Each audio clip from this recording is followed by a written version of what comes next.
Na hujambo mpenzi mtazamaji popote ulipo, ndo wakati sasa wa kukufahamisha taarifa tendeti na sahihi kutoka sehemu mbalimbali. Ikumbuke ya kwamba visa vya corona vinaongezeka na vile mafuriko yanazidi kuathiri wa Kenya maeneo mbalimbali nchini, na vile tuko na taarifa kuhusiana na chaguzi ndogo ambazo zinatarajiwa kufanyika juma lijalo. Mtazamaji, mtafsiri kwenye lugha ya ishara anafahamika kama Ann Wairimo, wa kwetu wananiita Joash Onsare. Tuangazie taarifa na ni kwamba huku mafuriko yakiendelea kusababisha maafa na uharibifu wa mali nchini, gavana wa Baringo Stanley Kipti sasa anawataka wakazi wanaoishi maeneo ambako mafuriko hutokea zaidi kuhamia maeneo salama kufuatia mvua kubwa yanayoendelea kunyesha maeneo mbalimbali kaunti ya Baringo. Daniel Masiza anatupa taswira ya mafuriko nchini.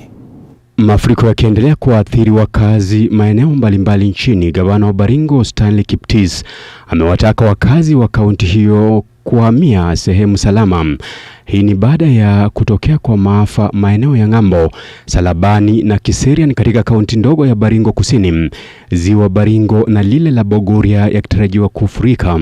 Tumeadhariwa na bomu 3 hapa maji, na pia Muruda tuko karibu nao, na River Varkera ndio ilianza kusukuma River Molo. Sasa ni hiyo mtoni ndio ilisababisha sana, na mashamba pia tumeadhariwa tena na maji. Wananchi wa hapa tafadhali tujilinde. Nauliza mpaka Marigat, mahali flooding saa zingine husumbua watu sana. Watu ya Leboi, watu wa Aljamus community kule Mkutani, Serian, wakae chonjo. Sisi ambao tunaishi nyanda za juu milimani kule Temorgong, huko yote Kiptagich, mpaka sehemu zile za North Baringo milima, tukae tukijihadhari. Na katika iletee sisi maafa. So mimi naomba, sababu tumepewa warning na meteorological department, jemeni tukae tukikuwa na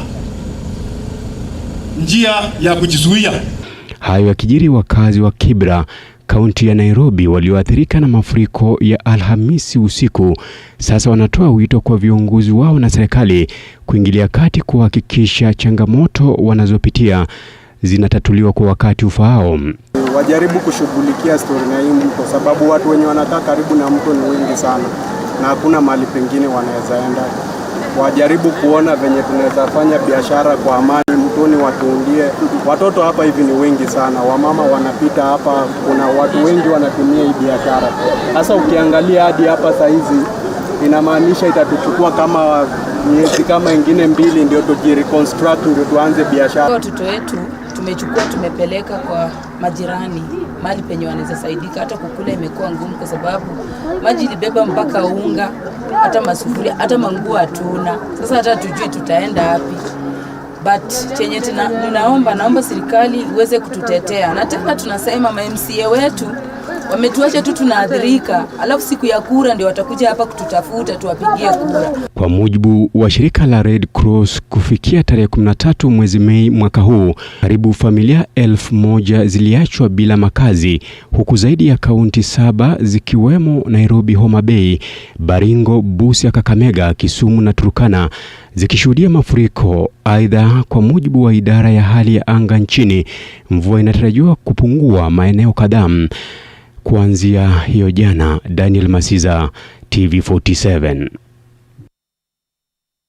Shukran sana Daniel Masiza kwa taarifa hiyo. Rais Uhuru Kenyatta ni baadhi ya viongozi ambao walihudhuria sherehe ya kumwapisha rais wa Djibouti leo. Rais Uhuru Kenyatta akiwa kama mwenyekiti wa sasa wa Jumuiya ya Afrika Mashariki aliwasili Djibouti leo asubuhi akiwa ameandamana na waziri wa masuala ya kigeni Rachel Omamo. Baadhi ya viongozi waliohudhuria ni akiwemo waziri mkuu wa Ethiopia Abiy Ahmed, makamu wa rais wa South Sudan Rebecca Nyandeng, waziri mkuu wa Rwanda Edward Ngirente aliyemwakilisha Rais Paul Kagame. Ismail Omar amechaguliwa kwa mara ya 5 katika ofisi ya urais, hii ikimfanya kuwa rais ambaye amehudumu kwa muda mrefu Afrika kwa miongo 2 mtawalia. Omar alipata kura za uchaguzi kwa 97%, huku upinzani wake akipata 3% ya kura. Rais Omar Gwele ameyahimiza mataifa ya Afrika kuungana ili kufanikiwa kupata fahari za maendeleo.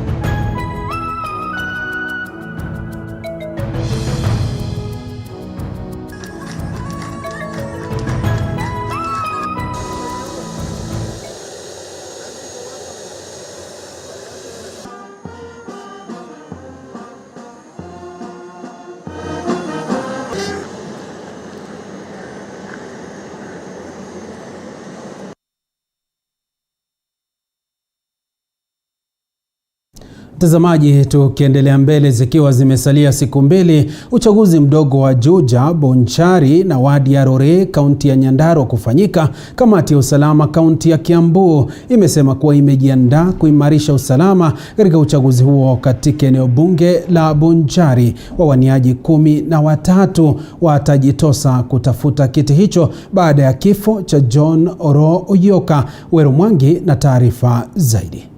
Zikiwa zimesalia siku mbili pekee uchaguzi wa eneo bunge la Juja na Bonchari na wadi ya Rore kaunti ya Nyandarua ufanyike, kamati ya usalama kaunti ya Kiambu ikiongozwa na kamishna Wilson Wanyanga imesema imejiandaa vya kutosha kuimarisha usalama siku hiyo. Kamati hii ikisema ina taarifa za kuaminika za wanaopanga njama ya kuvuruga uchaguzi huo na kutoa ilani kali kuwa hawatapata nafasi. Tumesikia ripoti mbalimbali kwamba kuna wengine wanapanga kuleta wale goons kutoka outside the constituency kuja kufuruga watu wa Juja constituency wakati wana exercise their rights, their democratic rights. Kwa hivyo hatutawapatia nafasi. Kamanda wa polisi kaunti ya Kiambu Ali Nuno amesema wamepata taarifa ya vijana waliopangwa na baadhi ya wagombezi na mbinu wanazonuia kutumia kuvuruga uchaguzi huo. We are aware and these things will come out clear. We are aware of plans to disrupt the elections. We are aware of the tricks and devices being used by some of the candidates and their supporters. And I want to warn them that any attempt will meet an equal opposing force. Wawaniaji wengi hapa Juja wameonekana kuwa mbioni, ikiwa leo ndio siku ya mwisho, kila mwaniaji akipania kuwafikia wafuasi wake kwa njia yoyote ile. Watu wa Juja kidogo wamekuwa wazuri, wametusikiza kila tunapoenda kufanya campaign, na wametuahidi ama wameniahidi mimi kwamba kama Iregi Kariuki watanipa kura zao. This opportunity to thank you very much for the enthusiasm that you have shown me on the ground and to affirm to you my commitment to the promises that I have made to you. The assurances that we will have the hospitals that we have spoken of. We will have a better healthcare system. We will, by joint effort and deliberate purpose, have those boarding schools that we have spoken of. Katika eneo bunge la Bonchari, kivumbi kinatarajiwa kutifuliwa na vyama vya ODM, Jubilee na UDA, kila chama kikitoa mgombezi katika kinyang'anyiro hicho kilichowavutia wagombezi 13. Wagombezi wa vyama vya ODM na UDA wakiinyoshea serikali kidole cha lawama kwa kuhangaishwa na maafisa wa polisi na njama ya kuimba kura kwa mapendeleo ya mwaniaji wa chama cha Jubilee. Na Bonchari wameamua kunipatia mkono kwa hii campaign ya by-election. Tunashukuru sana. Inaonyesha hata vijana wameanza kuwa na mbele. Sio kitu kutumika tu, alafu atakuwa damu. Unaona tunatoka wapi, tunaenda wapi. Mimi ni mmoja wao wa member wa ODM, lakini kwa sababu tunapenda Bonchari na hatukufurahia jinsi yenye ODM ilifanya ama ilitupatia candidate, tumeamua kusupport candidate wa Jubilee. Katika wadi ya Mugoga kaunti ya Kiambu, wenyeji walichokeza kupiga kura ya mchujo ya kutafuta mwaniaji wa kiti hicho kwa tiketi ya chama cha UDA ambacho kina waaniaji 7. Katibu mkuu wa chama hicho Veronica Maina akisema kuwa mchujo huu utakuwa wa huru na haki. Ticket today becomes our candidate. We own the candidate and we support the candidate, and we have spoken with our aspirants as soon as this race is over, because we are going to do it in a very free and fair process, we are going to generate a candidate using a very free and fair process, then it means even the other aspirants, once they see we have done justice to the vote today, once they are assured of the confidence that it's not interfered with, we don't have voters being imported here, then they'll be ready to even support the candidate who will win today. Nikiripotia runinga ya TV47, mimi ni Wero Mwangi. Mtazamaji, sasa tuangazie masuala ya BBI, na ni kwamba cheche kuhusiana na uamuzi wa mahakama kuu katika mchakato mzima wa BBI zinaendelea kutanda miongoni mwa wanasiasa, huku baadhi wanaoshabikia ripoti ya BBI wakiamini kuwa watapata ushindi katika mahakama ya upeo baada ya kukata rufaa wiki ijayo. Hayo yakijiri, wandani wake naibu wa rais William Ruto wakisema kamwe hapana uwezekano wa kubadilishwa kwa uamuzi huo wala kufanyika kwa kura ya maoni mwakani. Kwa siku ya pili baada ya uamuzi wa mahakama kuu kutupilia mbali mchakato mzima wa ripoti ya BBI sawana mswada wa marekebisho ya katiba wa mwaka 2020, cheche zinaendelea kushuhudiwa baina ya wanasiasa. Chama cha ODM kikitoa taarifa ya kusikitishwa na uamuzi huo, kikiashiria kuelekea katika mahakama ya rufaa, kikiamini kuwa uamuzi huo utabadilishwa.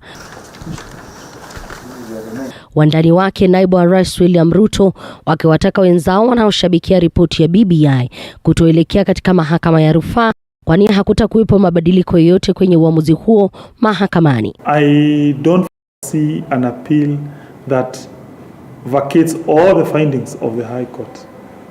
It is almost practically impossible. Why? Because the High Court agreed with so many grounds, almost 20 grounds. And therefore, it will be almost impractical for a court of appeal to vacate all those grounds. Swala la muda uliosalia kufanyika kwa kura ya maoni likiibuka miongoni mwa wandani wa Ruto na ambao wanahoji kuwa hilo haliwezekani mwakani. Apply the incoming year. I would imagine we wanted those constituencies to apply next year. So because of that technicality, BBI technically now, from where I sit, is like dead. Of course, some people can bulldoze and cause the Court of Appeal to be constituted as soon as possible through coercion and intimidation. Hayo yakijiri, wandani wa BBI wamesuta vikali uamuzi wa mahakama kuu ambao wanadai kuwa mahakama hiyo ilitoa uamuzi kutokana na ubabe miongoni mwa serikali na mahakama. For those of us who support BBI and who stand with the president, we are actually disappointed in the deputy president, because the BBI is a process that the president has committed himself to supporting 100%. The deputy president is the principal assistant to the president. We expected that at the very least he would have been there with the president trying to find out what happened, what do we need to do to fix. Sisi tukiwa wanasiasa, sisi tukiwa wa Kenya, we respect the rule of law. Koti imeamua, sisi tunafuata yenye koti imesema. Na tumeambiwa vile vile that they are going to appeal.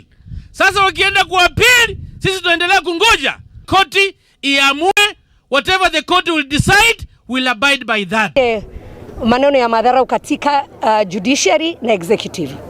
Na ningesema ya kwamba naomba wale ambao walikuwa wanaendeleza hii BBI warudi kotini, kwa sababu wale majaji wameleta maneno ambao pia wameleta mpaka president.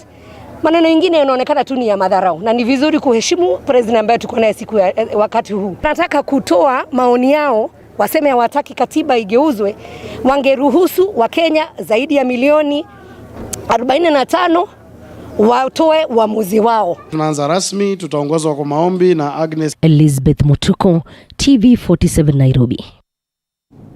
Na mtazamaji, taarifa yake Elizabeth Mutuku ndo ambayo inatupeleka kwenye mapumziko mafupi, lakini kabla nifanye hivyo nisome jumbe zako. Ibrahim Miheso anasema mukuru kwa Ruben, watching with my wife Winnie Anyango Imbalambala. Mwingine hapa anasema nitwa Steven Wambua, vile vile anasema Mombasa tuned. Daniel Nganga anasema tuned from Runda. Nani Wangechi anasema tuned in.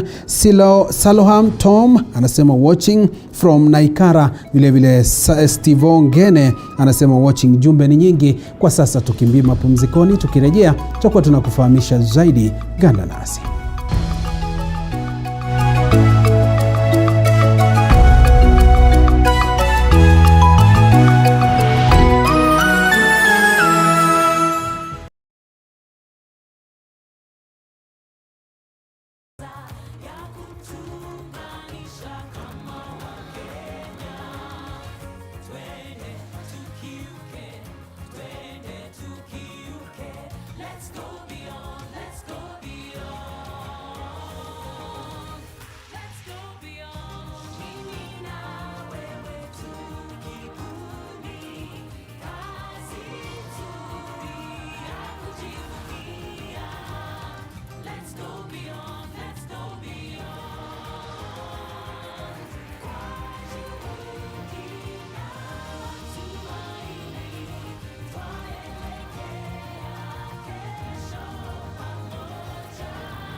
Raukia siku njema na tunukiwa offers kila siku. Pata offers zote mahali pamoja ili uongee zaidi, utume SMS zaidi na ubrowse zaidi. Wewe usijali. Tuma namba ya kila supplier kwa hiyo soko. Ndio nitaongea na kila mmoja wao. Very good. Piga *444# utunukiwe Credo double. Raukia siku njema na tunukiwa offers kila siku.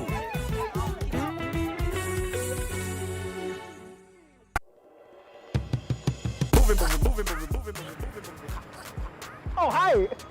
It's not what you're thinking. It's a cup of coffee.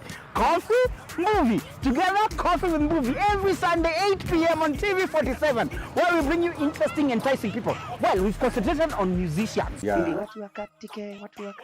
Yeah. Producers. So now I manage, because telemanagement and events management, I think was my passion. Right about now, we want to go beyond to the counties and to other countries. Out here, let the sun stand still like Joshua time for 3 hours, but this time for only 1 hour. We bring you Coffee with Movie, interesting, enticing guests. Out here, tunaweza anza tuna Mombasa, Kisumu, Nakuru, twende Uganda, Magufuli Land, TZ, you never know. It is Coffee with Movie. Jua unaweza enda sasa. Okay.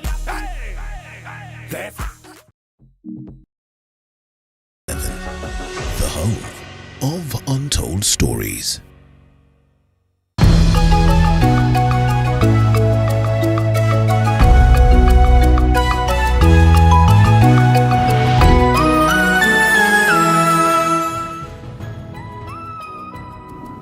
Na karibu tena mtazamaji, tuzidi kukufahamisha siku mbili tu baada ya jopo la majaji watano katika mahakama kuu kusitisha safari ya BBI iliyokuwa inatarajiwa kufikia ukingoni Julai kupitia kura ya maoni, wataalamu wa sheria sasa wanahofia kuwa haiwezekani kisheria kwa kura hiyo ya maoni kuandaliwa kabla ya uchaguzi mkuu wa mwaka ujao. Hii ni licha ya jopo kazi la BBI hiyo jana kudokeza kuwa itakata rufaa ya uamuzi wa mahakama kuu na kueleza matumaini kuwa kura hiyo ya maoni itaandaliwa kabla ya uchaguzi ujao. Je, ni nani msema kweli? Mwanahabari wetu David Mudhoka anachanganua mustakabali wa BBI mbele ya uchaguzi mkuu ulioko miezi 15 kutoka sasa.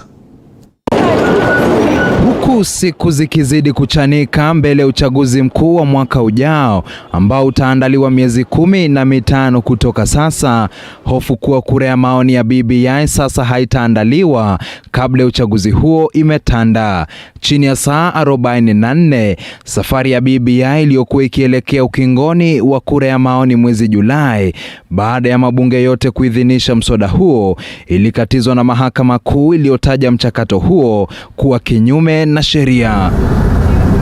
Kando na kuzima rege ya BBI, mahakama hiyo iliamuru tume ya uchaguzi IEBC kutoandaa kura ya maoni hadi pale mapengo katika tume hiyo yatakapojazwa. Baada ya uamuzi huo, jopo kazi la BBI liliapa kukata rufaa na kusisitiza haina budi kwa kura ya maoni kuandaliwa katika miezi ijayo. Kisheria, matokeo mawili huenda yakafuata rufaa hiyo, moja likiwa uwezekano wa mahakama ya rufaa kushikilia uamuzi wa mahakama kuu na hivyo basi kuzima rege ya BBI kikamilifu, na la pili uwezekano wa mahakama ya rufaa kubatili uamuzi huo. Wataalamu wa sheria wanahisi kuwa hata hivyo mawingu ya kesi hii kujikokota kwa miezi kwenye mahakama ya rufaa yametanda licha ya cheti cha kesi hiyo kusikizwa kwa dharura kutolewa endapo kitatolewa. Filing an appeal tends to be very tedious. We start from there.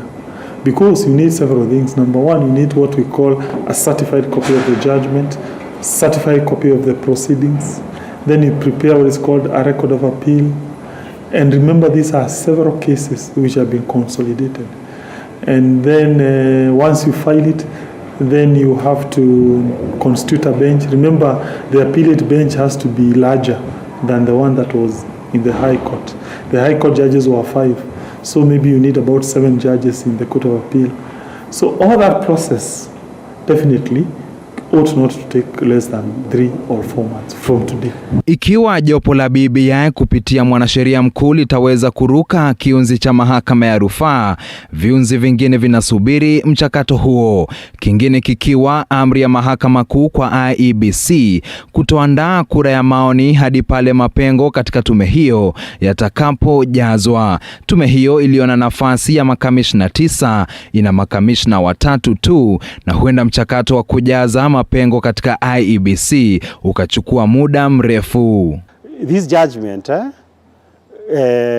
is what you can say the judges, the High Court bench detonated a nuclear bomb on BBI. So that sometimes you can say that you've been hit with a mortar. This was not a mortar attack on BBI. They detonated a nuclear bomb. Lakini endapo mahakama ya rufaa itashikilia uamuzi wa mahakama kuu, jopo la BBI linakubaliwa kukata rufaa tena katika mahakama ya upeo au kuanza upya mchakato wa BBI. Mchakato ambao huenda ukachukua miaka kabla ya kufikia kilele cha referenda. Vile endapo mahakama ya rufaa itabatili uamuzi, washtakiwa wanakubaliwa kukata rufaa kwenye mahakama ya upeo. Ikiwa na maana kwa njia moja au nyingine, sharti kesi ya BBI ifike kwenye mahakama ya upeo. If you are to have the case heard and determined, even within the next 4 months, then BBI technically dies. We are not likely to have any referendum before the elections, which are fixed by the Constitution to take place on the 9th of August 2022.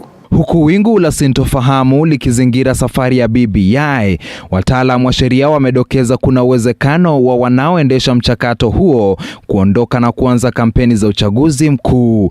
Hii huenda ikawa pigo kwa urithi wa Rais Kenyatta pamoja na kusambaratisha mipango ya kinara wa ODM Raila Odinga ya kuingia ikulu kupitia BBI. So that now if somebody is putting you direct under political pressure, do you respond to that political pressure in terms of seeking power, or do you still pursue BBI that still must fight a bigger struggle in the courts? David Mudhoka, TV 47.